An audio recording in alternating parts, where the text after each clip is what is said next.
name is Janae Fairclough and I'm playing number 1. Hi, my name is Vivi Vallo and I'm playing number 2. Hi, I'm Megan Diaz and I play number 3. Hi, I'm Maya Lerman and I play number 4 in Five Faces for Evelyn Frost. Hey guys, I'm Andrew Easterling. I play 5 in the Five Faces for Evelyn Frost. Ooh, exciting, giggly, Exhausting. Amazing! Strenuous. Other than myself, Janae. Janae. Janae. Easy answer, Janae. I'm gonna say Andrew. Megan. Snapchat. Instagram. Pinterest. Instagram.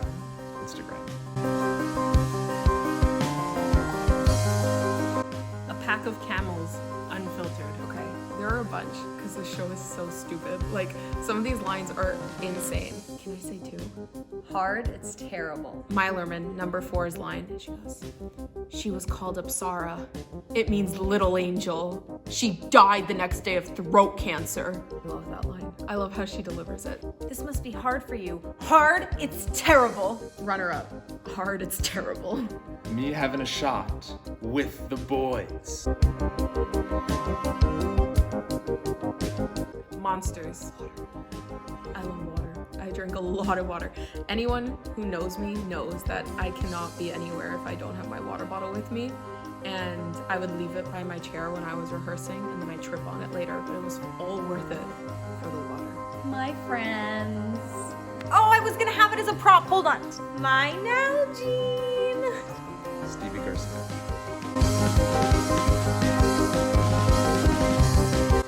Ooh.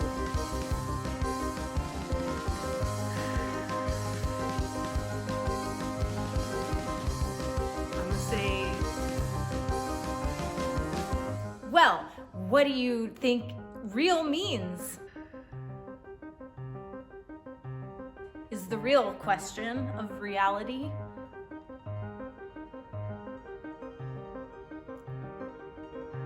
40-60. 3%. Yeah, that's difficult because to the characters, I think more is real. This is the question. How much of social media is real? What is real? If it looks real, is it real? Did it happen? What does that mean?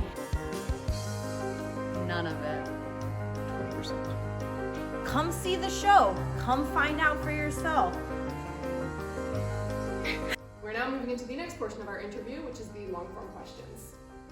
What has been the most challenging part of this rehearsal process? I think one of the most challenging parts were the show is very short and it has a lot of content within that short hour, so it requires you to stay present a lot. So I think learning how to stay present throughout the entire show and not like zone out or anything has been both a challenge and such a rewarding experience, because I think it's so important for an actor to be able to do that. And working with Anita, she's so great at like different methods to tell us how and how to keep ourselves engaged constantly. And it both helps support you as an actor and support your other actors on stage. What has it been like working on such an ensemble-based show? The entire process of the show, I find, is based in trust. If you don't trust your ensemble and trust that they trust you, you cannot work well together. So I think a lot of it was discovering this process not alone but with each other, and trusting that others have your back, that you have their back, and that everyone is ready to go all in. That's it. Yeah. What has it been like working on such a fast-paced and text-heavy show? It's been hard. It's not text heavy in the same way that Shakespeare is or like classical text is, but the fact that I constantly have to be alert and can't just shut my brain off has been a challenge, I'm not gonna lie. So yeah, it's been hard, but it's been a nice change. So a welcomed change. What is a lesson that you've learned from your character? I think I've learned a lot of how not to be. But I mean, I've learned a lot lot of new bands, a lot of new books, a lot of new movies. I've learned style. I don't have any. Yeah, I think there's me in the character, and then the character takes sort of the worst parts of me and I get to amplify them. That's really fun, but I also, it helps me learn how far not to take it in my real life. What is meaningful to you about this show? I think this show's very meaningful to me because it shows commonality of humanity for the modern obsession that we all kind of have. It's sort of a darker thing I find meaningful about it, but it kind of shows the extent that humans go to either acquire fame, to acquire recognition of the society.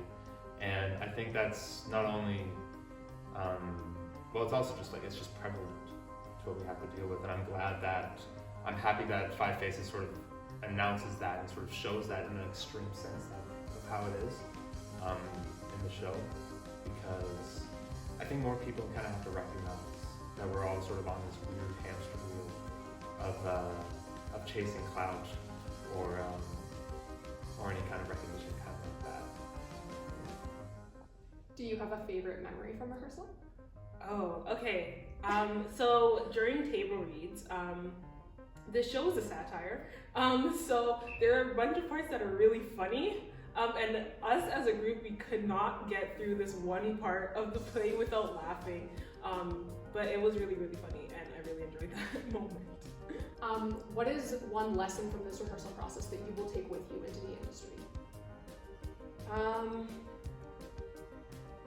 This is something that varies from director to director, but this entire process, the script is very silly. Like, the script is hard to take seriously, and a lot of our rehearsals were very laughy, and I think it's important to remember that it's okay to get that out in rehearsal. It's okay to, have that process and be able to laugh at a script that's a little absurd, and to remember that it doesn't all have to be serious all the time.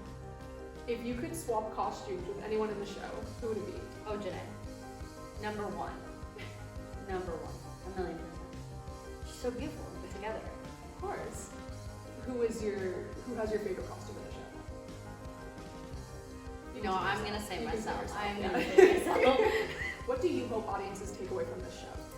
I think first and foremost, just enjoyment.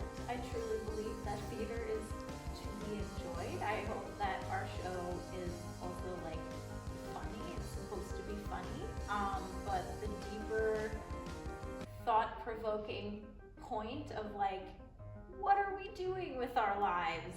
I hope that people can also kind of dig into that. I think it's a conversation starter. Do we share too much? Why do we feel the need to share these things? How does it affect relationships with other people? I think it can get really deep. I like this show specifically because it's not just aggressively shoving that down your throat. It's also a very fun and kind of crazy show. But yeah, I hope people can think a little bit deeper about how society has changed in the age of social media. How has this rehearsal process helped you grow as an actor? Oh gosh, stamina. So for me, what this show has done to help me improve as an actor, it's really recognized where stamina has to come from. And the majority of the time, in the other shows that I've been in, the energy on stage has sort of been, it's been shared between people. There's a common objective that we all sort of go to, and that's the energy that we feel. And that's the energy that actors can feed off of and sort of put back into the show. For this one, what I've found is that a lot of the time it is sort of like a solo, not a solo performance, but it's a solo pull of stamina, and been able to do all these long, sort of random pieces of text, and to not have not have a constant sort of streamline of plot. So you can actually take it and you have to like pull your own stamina from either yourself or just from like the work that you've done as an actor, either your lawyer work or any other sort of technique that you might have as an individual. It's really apparent that you find the stamina in yourself to keep going and keep picking up the cue and picking up the ball for your fellow actors to utilize. And the show has been one of those shows that stamina has been a extremely grueling part of it, but it's also very important, as Amita says. So hopefully later down the line, when I need to remember that I need stamina.